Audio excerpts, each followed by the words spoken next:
नमस्कार. सध्या नवीन प्रकारचा स्कॅम उदयास आलेला आहे. हा स्कॅम ऑनलाईन नसून तो ऑफलाईन आहे. या स्कॅममध्ये कोणी एक व्यक्ती तुमचे घर भाड्याने मागतो आणि तुम्हाला सिक्युरिटी डिपॉझिट अमाउंट देऊन व भाड्याची रक्कम देऊन सदर व्यक्ती 15 ते 20 दिवस तुमच्या घरात राहतो. त्यानंतर तो ते घर विदाऊट सिक्युरिटी डिपॉझिट परत घेता सोडून देतो.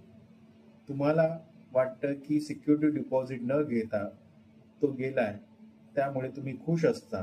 पण वर्षभरानंतर तुम्हाला एक नोटीस येते की सदर व्यक्तीने तुमच्या भाड्याच्या घरावरती कोणतीतरी फर्म रजिस्टर केली आहे आणि त्याची जीएसटी लायबिलिटी त्यावरती दाखवली आहे आणि सदर घरावरती जीएसटी लायबिलिटी दाखवल्यामुळे तुमचे घर हे तुमच्यापासून हिसकावून घेतले जाऊ शकते.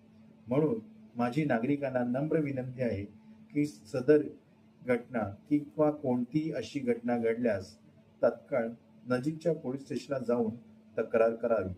जय हिंद, जय महाराष्ट्र.